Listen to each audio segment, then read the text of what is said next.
नमस्कार दोस्तों, MT Hindi story में आप सभी का स्वागत है। आज हम प्रेमचंद की कहानी लैला सुनेंगे। कौन है लैला, वह कहाँ से आई है, यह सब किसी को मालूम ना था। तेहरान की चौक पर एक रोज लोगों ने खूबसूरत सुंदरी को हाथों में डपली लिए गजल गाते और झूमते देखा। देखते ही देखते पूरे तेहरान में एक खूबसूरत महिला की चर्चा होने लगी। वह कोई और नहीं बल्कि लैला ही थी। लैला की सुंदरता को लफ्जों में बताने के लिए शायद शब्द भी कम पड़ जाए। उसकी सुंदरता की मात्र कल्पना ही की जा सकती है। लैला किसी रंग बिरंगे फूल से कम ना थी। उसकी आवाज़ बांसुरी की मधुर धुन की तरह थी। जब लैला मस्ती में गाती थी उस समय पूरा वातावरण खुशनुमा हो जाता था। लैला कविता, गीत संगीत और सुंदरता की मनोरम मूर्ति सी थी। वह अपने गीतों में आने वाले वक्त का हाल सुनाती थी। कहती थी, एक समय आएगा जब युद्ध संघर्ष का अंत हो जाएगा, देश में प्रेम संतोष का राज होगा। वह गीतों के जरिए राजा से सवाल भी करती थी और सोई हुई प्रजा को भी जगाती थी। सारा तेहरान उसकी अदा पर फिदा था। लैला गरीब कमजोर के लिए आस के दीपक की तरह, रईसों के लिए मार्गदर्शक, दिलदारों के लिए परी और सत्ताधारी यानी राजपाट संभालने वालों के लिए धर्म का संदेश थी। उसके एक इशारे पर नगर की जनता आग में भी कूद सकती थी। लैला के गुण और उसकी सुंदरता पूरी जनता को आकर्षित कर चुकी थी। एक समय की बात है, एक बार तेहरान का शहजादा अपने घोड़े पर बैठकर नगर में निकला। इत्तेफाक ऐसा कि लैला उसी वक्त मधुर गीत गुनगुना रही थी। शहजादे ने आवाज़ सुन घोड़ा रोक दिया। वह स्तब्ध हो गया और काफ़ी देर तक बीच सड़क पर रुककर गीत सुनता रहा। कुछ देर बाद शहजादा घोड़े से उतरा और रोने लगा। आंखों में आंसू लिए वह उस आवाज़ की ओर चलने लगा। सामने लैला को देख वह दौड़ा और उसके चरणों पर झुक गया। वहाँ खड़ी आसपास मौजूद लोग पीछे हट गए। लैला घबराकर बोली, कौन हो तुम? शहजादे ने कहा, गुलाम हूँ तुम्हारा। लैला, आपको मुझसे क्या चाहिए? शहजादे ने कहा, आपकी खिदमत का हुक्म चाहता हूँ। मेरी छोटी सी झोपड़ी में अपने कदम रखकर उसे रोशन कर दीजिए। लैला, मेरी आदत में यह सब नहीं है। शहजादा दुखी होकर वहीं रुक गया। लैला ने फिर से गाना शुरू किया। उसका गला कांपने लगा। ऐसा लगा मानो जैसे वीणा के तार टूट गए हों। उसने मुड़कर शहजादी को देखा और बोली, तुम यहाँ ऐसे मत बैठो। वहाँ मौजूद दर्जनों लोगों ने लैला को बार बार बताया कि ये तेहरान नगर के शहजादे हैं, इनका नाम नादिर है।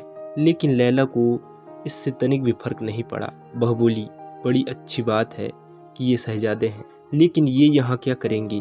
उनके पास महल में महफिल है, शान और शौकत है, फिर वे भला यहाँ क्यों रहेंगे? जिन्हें गम है और जो अपने दिल के दर्द को बयां नहीं कर पाते हैं, मैं उनके लिए गाती हूँ, न कि किसी के शौक के लिए।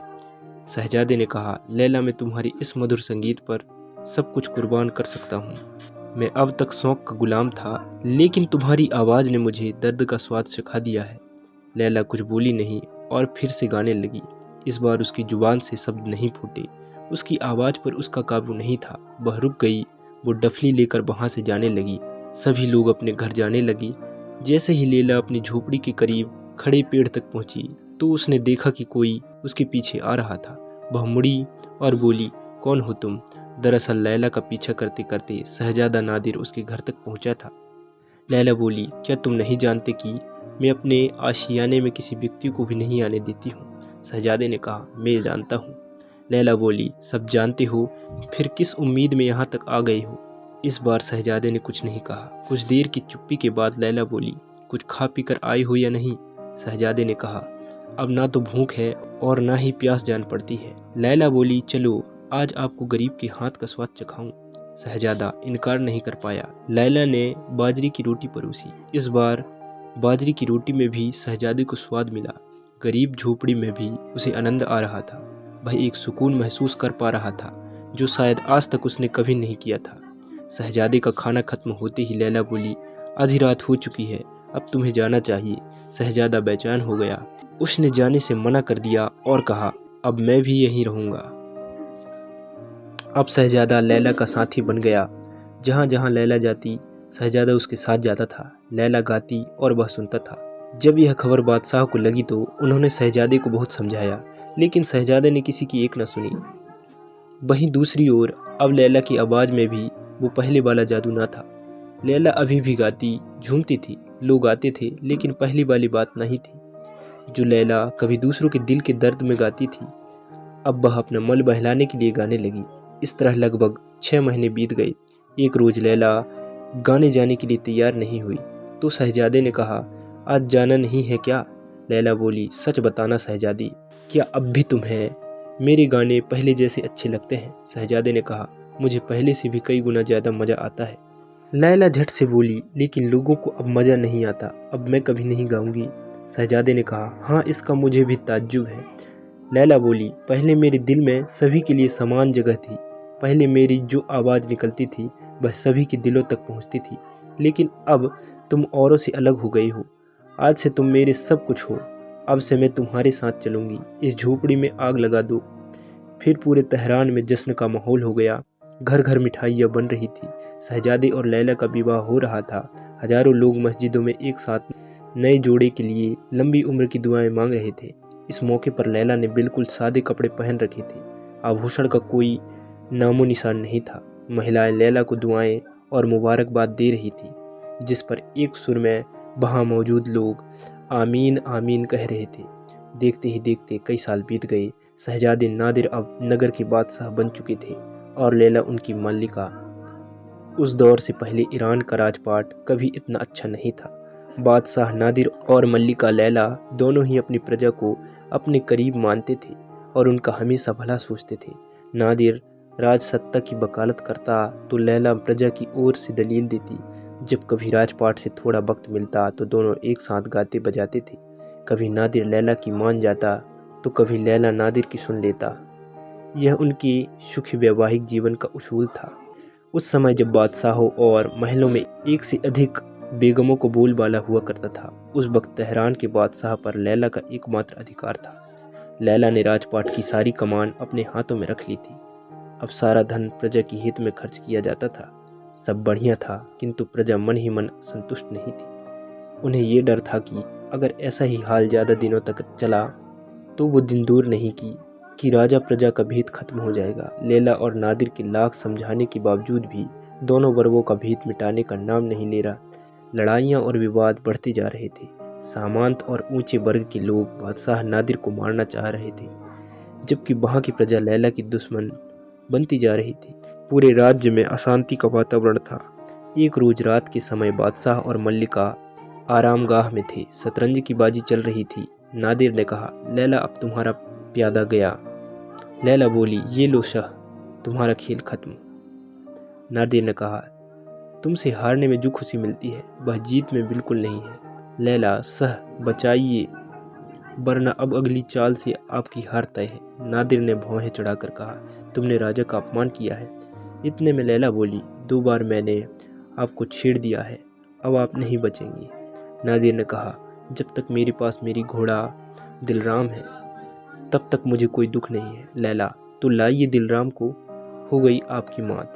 नादिर, जब मैं तुम्हारी गुणों के सामने अपना दिल हार बैठा तो अब मेरा प्यादा क्या चीज़ था, उसका अंत तो होना ही था। लैला बोली, बातें मत बनाइए, आप हारे हैं, इसलिए शर्त के मुताबिक इस पत्र पर अपनी मोहर लगा दीजिए। फरमान में लैला ने यह लिखा था कि आयात कर कम करके आधा कर दिया जाए। शतरंज में हारने पर नादिर ने इस फरमान पर मोहर लगाने का वादा किया था। शर्त के मुताबिक बादशाह ने मोहर लगा दी और उसके साथ ही प्रजा को साल के तकरीबन 5 करोड़ के कर से छुटकारा मिल जाएगा। लैला मन ही मन ये सोचकर खुश हो रही थी कि जब प्रजा को इसकी जानकारी मिलेगी तो वो कितना खुश होगी और उन्हें दुआएं देगी। तभी अचानक राजभवन में शोर मचा। अफरा तफरी का माहौल हो गया। पूछने पर पता चला कि गुस्सैल लोगों की भीड़ आई है और भी राजभवन की दीवार तोड़कर अंदर आने की कोशिश कर रहे हैं। शोर बढ़ता ही जा रहा था। लैला एक कोने में चुपचाप खड़ी थी। नादिर को भी कुछ समझ नहीं आ रहा था कि वह क्या करे। अंत में उसने लैला की तरफ देखकर कहा, मैं सेना को बुलावा भेजता हूँ। इतने में लैला बोली, थोड़ी रुकिए, आखिर इन सभी लोगों से एक बार पूछिए तो कि ये चाहते क्या हैं। लैला की बात सुनते ही नादिर छत पर चढ़ गया और लैला भी उसके साथ आ पहुंची। दोनों छत पर खड़ी थी। भीड़ की नज़र उन पर गई। भीड़ चिल्लाई, वो देखो लैला छत पर खड़ी है। नादिर ने चिल्लाकर कहा, यह ईरान की बदनसीबी है कि आज ये दिन आया। तुम लोगों ने राजभवन को क्यों इस प्रकार से घेरा है? आखिर क्यों तुमने बगावत की राह चुनी है? बताओ। मैं बादशाह ए तेहरान तुम सभी को हुक्म देता हूँ कि इसी वक्त यहाँ से जाओ, वरना यहाँ खून की नदियाँ बहा दी जाएगी। तभी भीड़ से एक विद्रोही निकला और बोला, हम तब तक यहाँ से नहीं जाएंगे जब तक लैला इस महल से नहीं जाएगी।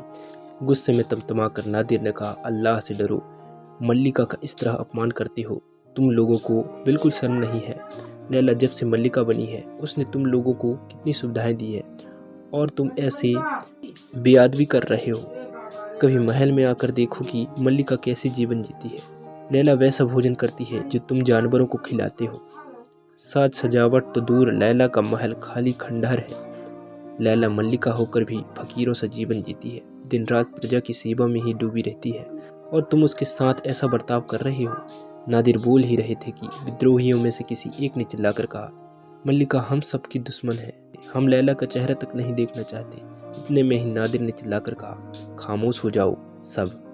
फरमान दिखाते हुए नादिर ने कहा, ये देखो लैला ने तुम लोगों के लिए कितना सोचा, तुम लोगों का कर अब आधा हो गया है, फिर भी तुम इसके लिए ऐसी बात कर रहे हो।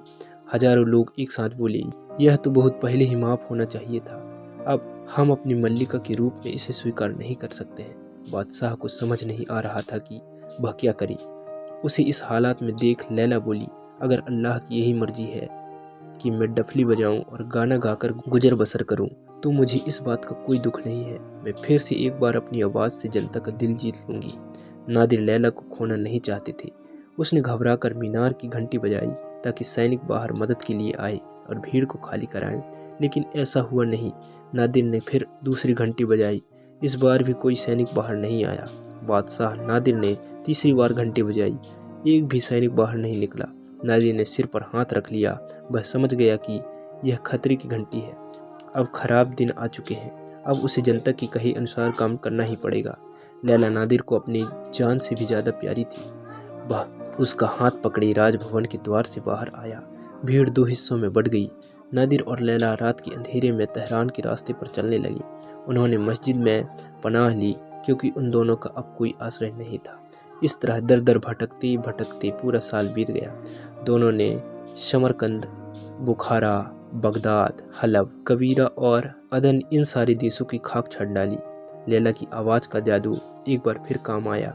उसके गाते ही पूरे शहर में एक अलग ही हलचल सी मच जाती थी। दिन भर भी लगाकर लोगों का मनोरंजन करते, घूमते खाते और कहीं रात बिताकर अगले दिन वहां से रवाना हो जाते थे। प्रजा की बुरे बर्ताव से उनका मन बहुत दुखी था। लैला के मन में ये बात बैठ गई थी कि आप उनके लिए अपना सब कुछ दे देते हैं, आगे चलकर वही आपका दुश्मन बन जाता है। जिसकी भलाई करो, आने वाले दिनों में वही बुराई करता है। किसी से भी इतना दिल नहीं लगाना चाहिए। लैला के पास बड़े बड़े रईसों, बादशाहों का बुलावा आता था, लेकिन लैला किसी की यहाँ नहीं जाती थी। इधर ईरान में शासन व्यवस्था अनियंत्रित थी। लोगों से तंग होकर रईस धनवानों ने भी फौज जमा करनी शुरू कर दी थी। तभी राज्य में अकाल पड़ गया, लोग भूखे मरने लगे थे और व्यापार नष्ट होने लगा था। सारा खजाना खत्म हो गया था, जनता कमजोर हो गई थी और बड़े लोगों की शक्ति बढ़ती जा रही थी। आखिरकार एक दिन आया जब जनता ने घुटने टेक दिए। प्रजा ने जिन्हें नेता चुना उन नेताओं को फांसी दे दी गई और राज्य में रईसों का दबदबा हो गया। उन्होंने राजभवन पर कब्जा कर लिया। अब उन्हें नादिर की भी याद आने लगी। शक्तिशाली रईसों को लगा कि बीते समय में जो कुछ हुआ उसके बाद नादिर और लैला का जनता के लिए प्रेम मर गया होगा। अगर भी दोबारा सिंहासन पर बैठे तो भी शक्तिशालियों का ही कहा सुनेंगी। इसी उद्देश्य के साथ वे नादिर और लैला को मनाने के लिए निकल पड़े। शाम का वक्त था। लैला और नादिर एक पेड़ के नीचे बैठकर आराम कर रहे थे। दोनों एकदम चुपचाप प्रकृति की सुंदरता को निहार रहे थे। तभी उन्हें लगा कि घुड़सवारों का काफिला उनके करीब आ रहा है। नादिर झटके में उठा और देखने लगा। तभी एक घुड़सवार उनके करीब आया और रुककर सलाम किया। नादिर का चेहरा खिल गया। वह लैला की ओर देखकर चिल्लाया कि यह ईरान का आदमी है। इस बीच वह समझ नहीं पा रहा था कि यह सब क्या चल रहा था। लैला चिल्लाकर बोली, सावधान हो जाओ और अपनी तलवार संभाल लो, क्या पता इसकी जरूरत पड़ जाए। घुड़सवारों ने एक साथ नादिर को फिर से सलाम किया। इस बार नादिर खुद को रोक नहीं पाया और उन्हें गले से लगा लिया। घुड़सवार बोले, बादशाह, देश अपने स्वामी को खोज रहा है, आप हमारे साथ चलिए। नादिर ने कहा, एक बार आप लोगों ने हमारी इज्जत ले ली, इस बार क्या जान लेंगे? मैं यहाँ बहुत ही आराम से हूँ, मुझे परेशान मत करिए। लोगों ने बार बार साथ चलने की गुहार लगाई, लेकिन नादिर एक ही रट लगाए था। काफ़ी मिन्नतों के बाद वह साथ जाने के लिए तैयार हो गया। तभी लैला बोली, तेहरान की प्रजा मुझसे नाराज़ थी, आपसे नहीं। आप भले ही उन्हें माफ़ी दे सकते हैं, लेकिन मैं नहीं। लैला के मुख से ऐसी बातें सुनकर नादिर हैरान रह गया। उसे समझ नहीं आया कि लैला ऐसा क्यों कर रही है, लेकिन उसने कुछ नहीं कहा। दूतों के साथ भी दोनों तेहरान के लिए चल पड़े।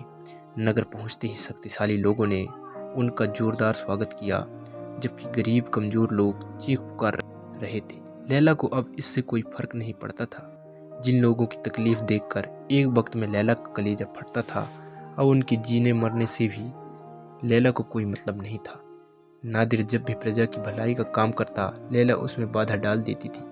3 साल इसी तरह बीत गए और प्रजा की स्थिति दिनों दिन बिगड़ती चली गई। एक रोज नादिर शिकार पर निकला। शिकार के दौरान वह रास्ता भटक गया और अपने साथियों से बिछड़ गया। वह जंगल में काफ़ी देर भटकता रहा, लेकिन उसके महल लौटने का कोई रास्ता न सूझा।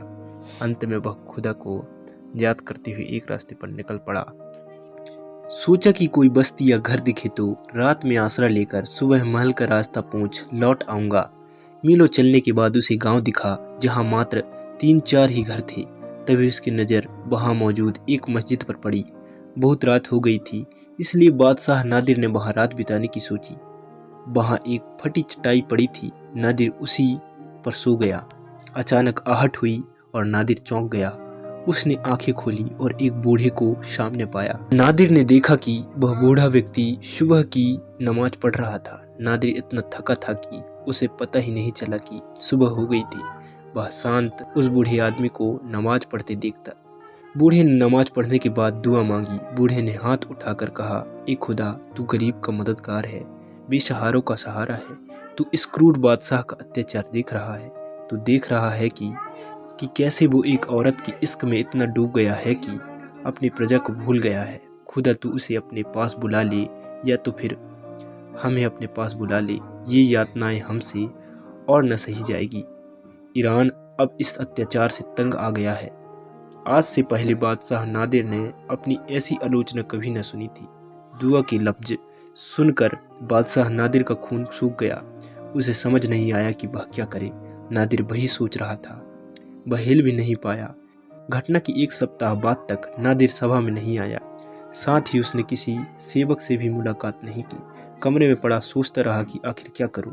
लैला से नादिर की ये हालत देखी नहीं जा रही थी। वह कई बार उसके पास जाकर पूछती कि आखिर बात क्या है, क्यों भी इस तरह से बर्ताव कर रहे हैं। नादिर उसकी गोद में सिर रखता और रोने लगता। वह चाहकर भी कुछ बोल नहीं पा रहा था। कई दिनों तक मन ही मन व्याकुल होकर अंत में उसने सोचा, प्रेम अमर है, मैं और लैला दिल से जुड़े हैं। मुझे इस बादशाहत का लोभ नहीं है। मैं लैला के बिना नहीं जी सकता। वह कमरे से निकला और दौड़ते हुए लैला के कमरे में पहुंचा। देर रात हो चुकी थी, लेकिन द्वार खुला था। नादिर को समझ नहीं आया कि इस वक्त लैला कहाँ जा रही है। वह डर गया। मन में कई सवाल आने लगे, लेकिन उसने आशा न छोड़ी और पूरा महल छान मारा। लैला कहीं नहीं थी। बादशाह नादिर मायूस हुए लैला के कमरे में लौट आई। हजारों बुरे ख्यालों के बीच नादिर लैला के बिस्तर पर लेट गया कि तभी उसका हाथ तकिए के नीचे रखे कागज के टुकड़े पर पड़ा। नादिर ने पर्चा उठाई। वह लैला का खत था। नादिर ने पढ़ना शुरू किया। पहली लाइन पढ़ते ही उसकी आंखें झलक उठी। हिम्मत न हुई कि आगे पढ़े, लेकिन उसने खत पढ़ा। लैला ने लिखा था, मेरे प्रिय नादिर, मैं तुमसे अब हमेशा के लिए विदा लेती हूँ। तुम्हें मेरी सौगंध है, तुम मुझे ढूंढने की कोशिश मत करना। लैला तुमसे इश्क करती है। वह तुम्हारे प्यार की भूखी है, तुम्हारी दौलत की नहीं। बीते हफ्ते से तुमने मुझसे निगाहें फेर रखी है, मेरी तरफ देखते तक नहीं हो। मेरे लिए इस सज़ा से बड़ी कोई सज़ा नहीं हो सकती। मैंने अब तक जो किया केवल तुम्हारी भलाई के लिए ही किया था। अब मैं तुम्हारे सामने भी गिर गई हूँ। ये 5 साल मुझे हमेशा याद रहेंगे। मैं डफली लेकर आई थी, डफली लेकर ही जा रही हूँ। अलविदा। इतना पढ़ने के बाद नादिर लैला के गम में वहीं खड़ा रोता रहा। इस कहानी से हमें यह सीख मिलती है कि दुनिया में प्रेम से बड़ी कोई पूंजी और मानवता से बड़ा कोई धर्म नहीं है। संसार में सच्चा इंसान वही है जो दूसरों की तकलीफ और दुखों को महसूस कर सकता है। दोस्तों, अगर आपको ये कहानी अच्छी लगी है तो लाइक, शेयर और कमेंट कीजिए और ऐसे ही नई वीडियो के लिए चैनल को सब्सक्राइब कर लीजिए।